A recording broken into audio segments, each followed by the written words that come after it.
پھر چلائی, پھر اس کو خیال آیا نانی کا فون آ گیا ہوگا یا کچھ ہو گیا ہوگا, پھر روک دی. ایسا ہوتا ہے ہمارے یہاں ٹرینوں میں, یوں چلی پھر رکی, پھر تھوڑا سا چل گئی پھر رک گئی. اب ایک آدمی نے ہاتھ لگایا, ٹرین کو ہلکا سا چل پڑی, ہاتھ لگایا رک پڑی. کہہ رہے میرے ہاتھ لگانے سے ٹرین چلتی ہے اور میرے ہاتھ لگانے سے ٹرین رکتی ہے. بھائی بے وقوف آدمی, اتفاق ایسا ہو گیا ہے, حسن اتفاق, کہ ٹرین نے اس وقت چلنا, 20 لوگوں نے ہاتھ لگایا اس کو, تو تیرے ہاتھ لگانے میں اتفاق سے وہ ہو گیا. ایسے ہی میرے بھائی کچھ پریشانیاں اللہ کی طرف سے مقدر ہوتی ہیں. اللہ کو پتا ہوتا ہے 5 جنوری اتنے بج کے اتنے منٹ پہ اس کو یہ ٹینشن ملے گی, اتفاق سے اس سے ایک دن پہلے اس کی شادی ہوئی ہوتی ہے. تو وہ ٹینشن کس کے کھاتے میں ڈالتا ہے؟ بیوی کے کھاتے میں.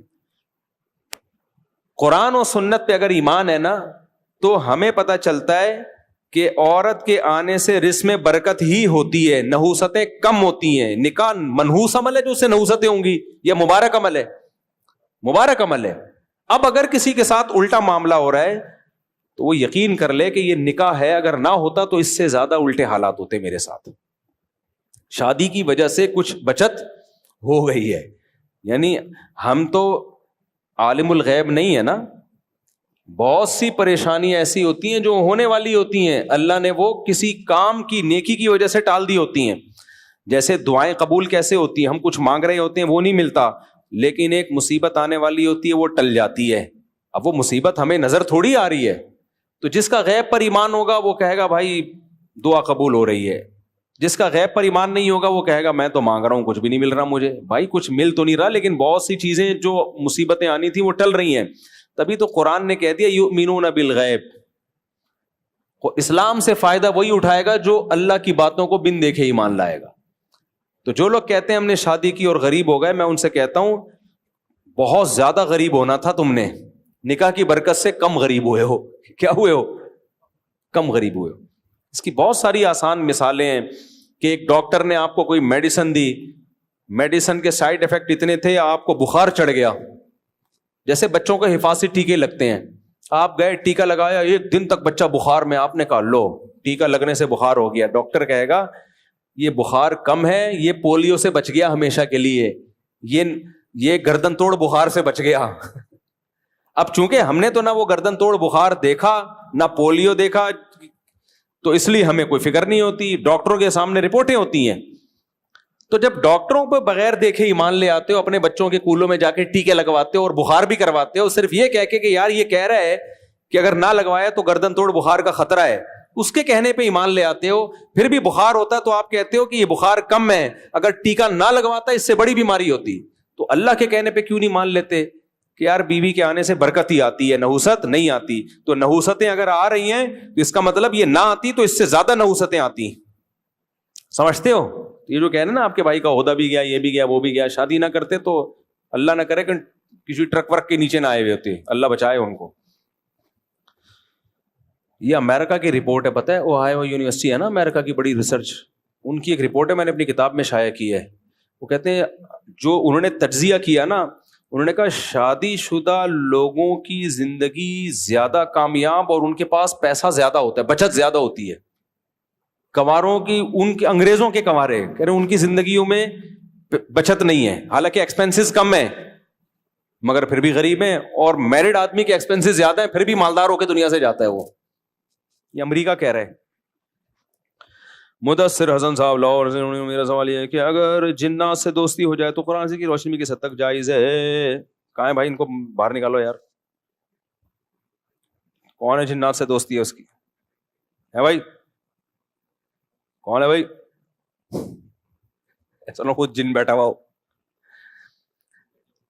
بعض دفعہ نا کوئی ڈپریشن ہوتی ہے, کوئی نفسیاتی مسائل ہوتے ہیں, آدمی سمجھ رہے ہوتے ہیں میری جنات سے دوستی ہو گئی ہے, اس لیے پہلی فرصت میں کسی اچھے سے سائیکولوجسٹ کو دکھائیں, پھر بھی آرام نہ آئے تو سائیکیٹرسٹ کو دکھائیں. سائیکولوجسٹ کیا کرے گا, آپ کو سمجھے گا ٹینشن کیا ہے آپ کی زندگی میں, پھر بھی نہ ہو تو پھر آپ کو میڈیسن لینی پڑے گی. انشاءاللہ یہ جنات سے دوستی آپ کی ختم ہو جائے گی, یہ اللہ کی رحمت سے پوری امید ہے. میرا تعلق تبلیغ جماعت سے, بات جب تک دوستی ختم نہیں ہوتی تو آپ کم از کم ہمارے بیان میں نہ آئیں, ہمارے بیان میں تشریف نہ. میرا تعلق تبلیغ جماعت سے آج کل مولانا طارق مل صاحب کے متعلق لوگ بہت غلط آراء قائم کر رہے ہیں, تو کیا مولانا صاحب کے بارے میں آپ کیا کہیں گے؟ فتنے پہ جتنا بولا جائے نا اس سے فتنہ بڑھتا ہے. جس کو صحیح رائے رکھنی ہے وہ صحیح رائے رکھے, جس کو غلط رائے رکھنی ہے وہ غلط رائے رکھے, اور بھی غم ہے زمانے میں محبت کے سوا. تو بحث ہی نہ کرو, ان کو اپنی زندگی میں جینے دو میرے بھائی. وہ بوڑھے ہو گئے ہیں, ساری زندگی دین کی خدمت کی ہے, اب آخری عمر میں ان کو تھوڑا سکون دے دو, آرام دے دو. اگر کوئی غلطی ہوتی بھی ہے تو بولو کوئی بات نہیں یار, اچھے کام اتنے کیے ہیں. اپنے بوڑھوں کو بھی تو برداشت کرتے ہو کہ نہیں کرتے اپنے بوڑھوں کو؟ تو وہ ایسا نا ان کو غصہ آ جائے مجھے بار بار مفتی صاحب بوڑھا کیوں کہہ رہے ہیں. بوڑھے ہو کے بھی صحت اچھی ہے ان کی, لیکن بہرحال ایجڈ کہنا چاہیے, اتنے ایجڈ ہو گئے ہیں تو ان کو چھوڑ دو اپنے حال پہ. اور بڑوں کے اختلافات میں نہ پڑو, جو بڑوں کے اختلافات ہیں ان میں نہ پڑو. تبلیغ کے جو اکابر ہیں وہ بھی ہمارے اکابر ہیں, مولانا طارق صاحب بھی ہمارے اکابر ہیں. کوئی اختلاف ہو علماء کو تو وہ علمی انداز سے بیان کر دیں کہ بھئی یہ ان کی رائے ٹھیک نہیں ہے, ہماری رائے میں یہ بات غلط ہے, ختم ہو گئی بات. یہ جو ٹرینڈ چلتا ہے نا ایک دوسرے کی ذات پہ کیچڑ اچھالنے کا, یہ ٹرینڈ ختم کر دو, بالکل ختم ہو جانا چاہیے اس کو میرے دوست. اور یہ یاد رکھو جہاں انسان ہوں گے اختلافات ہوں گے. یہ جو تصور ہے نا کہ دیندار لوگ آپس میں محبتوں سے رہتے ہیں, میرے سامنے لوگ آتے ہیں نا میری 4 بیویاں محبتوں سے رہتے ہیں, میں نے کہا چھوڑا کرو کسی اور کے سامنے, پھینکا کرو کسی اور کے سامنے.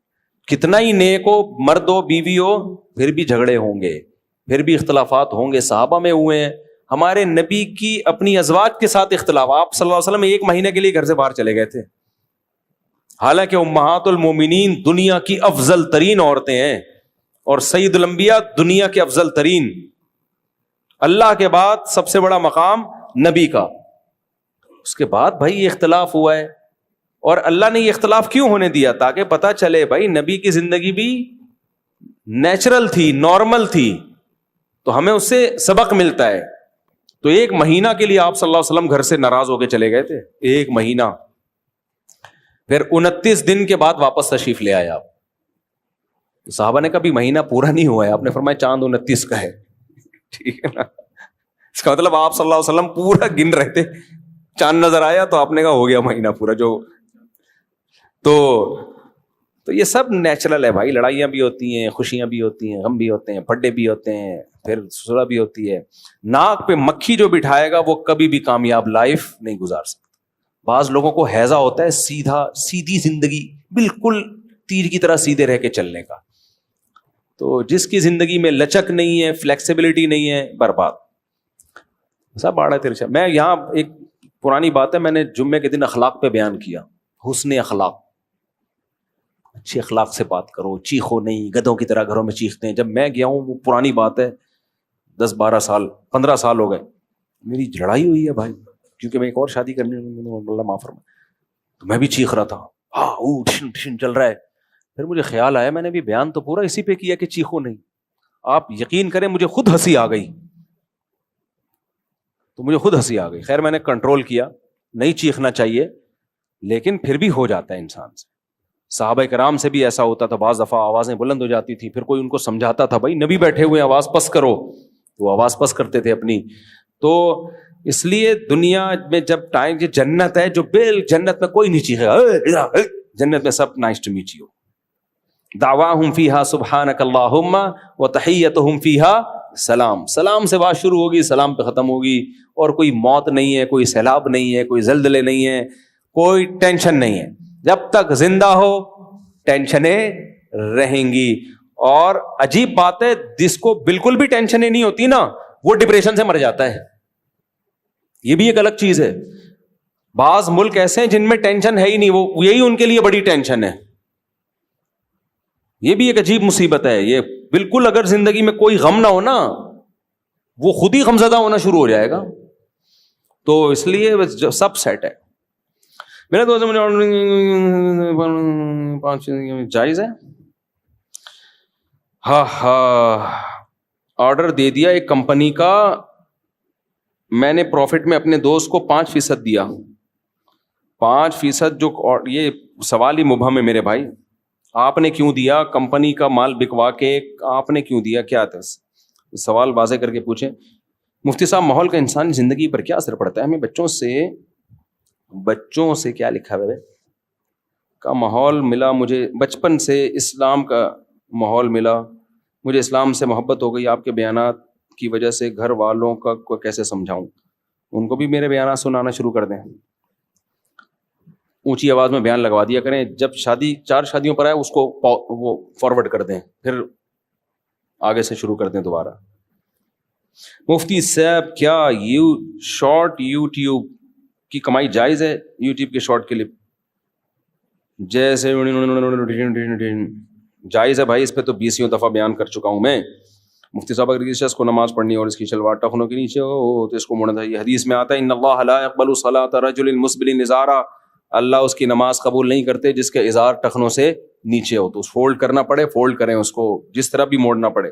یہ ایک نیا شوشہ چھوڑ دیا بعض مولویوں نے کہ فولڈ کرنا جائز نہیں ہے، عجیب سا نکال لیا ہے۔ میرا تعلق یہ ہو گیا، جلدی دو بھائی، آخری سوال اسپیڈ۔ مجھ سے ایک صاحب ملے، حکیم سعید کے دوست ہیں۔ حکیم سعید پتہ ہے آپ کو 78 سال کی عمر میں لانگ ٹینس کھیلتے تھے، حالانکہ وہ بھی روٹی کھاتے تھے لیکن اعتدال سے۔ تو حکیم سعید کے دوست تھے، وہ کیسے ملے مجھ سے؟ میں پنجاب میں تھا، ایک بوڑھے آدمی، یعنی ایجڈ، بوڑھے تو نہیں کہنا چاہیے بھائی، انہوں نے بتایا کہ 90 سال عمر ہے اور فٹ فاٹ۔ میں نے کہا حضرت آپ 90 سال میں چل پھر رہے ہو، کھا بھی رہے ہو؟ انہوں نے مجھے بتایا 85-90 کچھ ایسے تھی۔ انہوں نے کہا میں حکیم سعید کا دوست ہوں۔ تو حکیم سعید صاحب نے کہتے ہیں مجھے کچھ ٹوٹکے بتا دیے تھے صحت مند رہنے کے، تو بس وہ ٹوٹکوں پر عمل کر رہا ہوں میں نے کہا کیا ٹوٹکے؟ کہتے ہیں 2 ٹائم کا کھانا اور رات کا کھانا مغرب سے بھی پہلے۔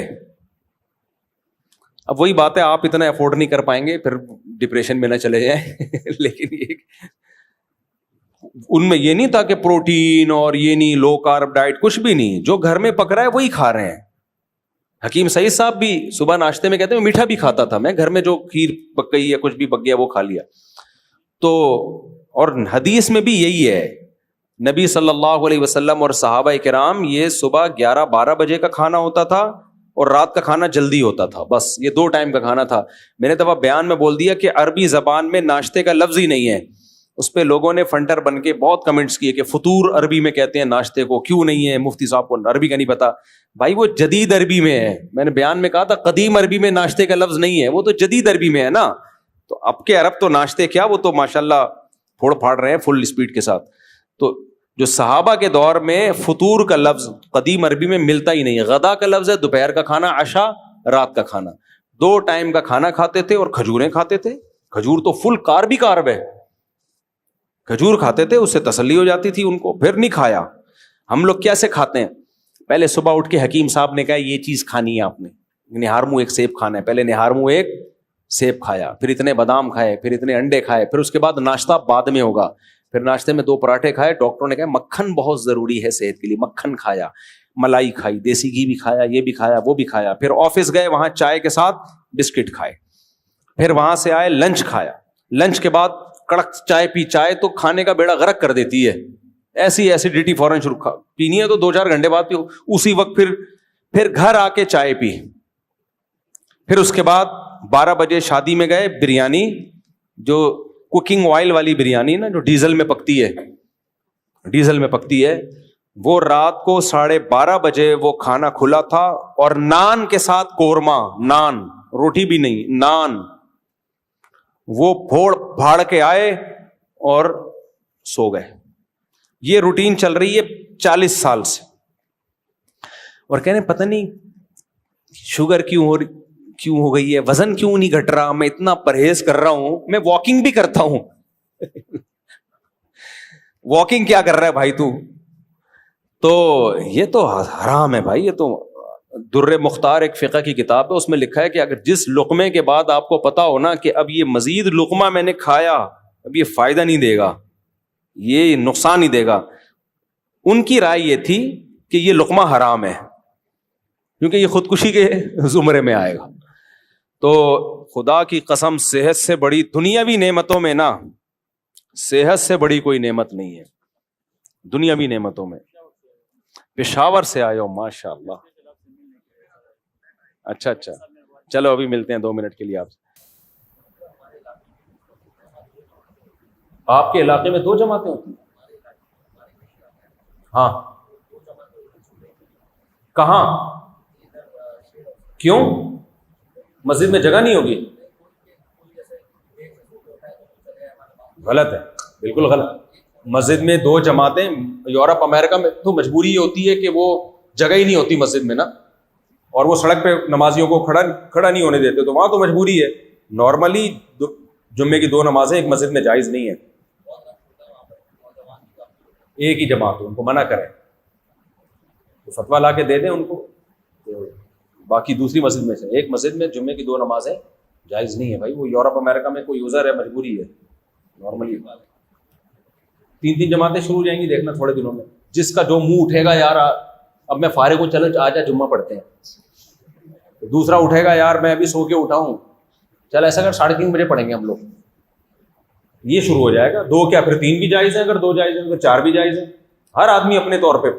جمعہ نہیں ہے تو مذاق ہو جائے گا۔ کووڈ کے دنوں میں علماء نے فتویٰ یہ دیا تھا کہ آپ اگر مسجد کے دروازے بند کر لیتے ہو، ان لوگوں نے گھروں میں جمعہ شروع کر دیا تھا، تو فتویٰ یہی تھا جو صحیح، جائز نہیں ہے یہ، کیونکہ جمعہ کے لیے شرط ہے اذن عام۔ جمعہ اور عام نمازوں میں فرق ہے۔ جمعہ میں شرط ہے بھائی 4 آدمی پڑھیں گے لیکن ہوگا اذن عام، جس نے آنا ہے آ جائے، تو کمرہ بند کر کے جمعے کی نماز نہیں ہو سکتی، سمجھ رہے ہو؟ جمعے کو کچھ پروٹوکول دیا اللہ نے۔ گاؤں میں جمعہ نہیں ہو سکتا، نبی صلی اللہ علیہ وسلم کے دور میں کبھی کسی گاؤں دیہات میں جمعے کی نماز نہیں ہوئی ہے۔ ینتابونا حدیث کے الفاظ ہیں، دیہات سے صحابہ کرام مدینہ آیا کرتے تھے جمعہ پڑھنے کے لیے، باریاں لگا کے، اس دفعہ تمہاری باری ہے تم جاؤ، اس دفعہ تم لوگ کی باری ہے تم جاؤ، ہم یہیں رہیں گے۔ اس لیے جمعہ گاؤں میں جائز نہیں ہے۔ ایک اہل حدیث نے میرے خلاف کلپ بنایا تھا اور کہا کہ نبی کے دور میں گاؤں میں جمعہ ہوا ہے، اور بحرین میں کوئی گاؤں نکال کے لائے تھے، وہ ریفرنس دیا تھا۔ وہ بھائی بحرین کہاں تھا؟ تو بیچ میں کوئی گاؤں نہیں آیا جس کی مثال ملی آپ کو؟ اور وہ جو جس کے بارے میں کہا جاتا ہے بحرین میں کوئی گاؤں تھا، تو وہ گاؤں نہیں تھا، وہ تو بڑا قصبہ تھا، شہر کے حکم میں تھا وہ۔ تو یہ تو خود اس کی علامت ہے کہ بیچ میں کسی گاؤں میں نماز نہیں ہوتی تھی۔ جب نبی کے دور میں نبی یعنی صحابہ نے اپنے گاؤں دیہاتوں میں جمعے کی نماز قائم نہیں کی ہے، اچھے سے حکمت کیا ہے؟ حکمت اس میں یہ ہے کہ اسلام نے جمعے کو ایک پروٹوکول دیا ہے۔ گاؤں دیہاتیں یہ کوئی آبادی نہیں ہوتی نا اس میں، تو آبادی ہوتی ہے تو باقی ساری سہولتیں نہیں ہوتی، تو جمعے کی نماز کا ایک پروٹوکول ہے کہ وہ جمعے کے دن ہوگی جو افضل ترین ہے، اور اس میں اذن عام ہوگا، سب کو آنے کی اجازت ہوگی، وہ شہر میں یا بڑے قصبے میں ہوگی۔ ہمیں صاحب نے بتایا کہ کینیڈا میں، امریکہ میں، یا پتہ نہیں یو کے میں بھول گیا، ملک بھول گیا، کہہ رہے ہم نے انگریزوں سے بات کی کہ بھائی جمعے کے دن ہمیں دوپہر کو چھٹی دی جائے، کیونکہ ہم لوگوں نے جمعے کی نماز پڑھنی ہوتی ہے، اور آپ لوگ کے یہاں چھٹی سنڈے والے دن ہوتی ہے۔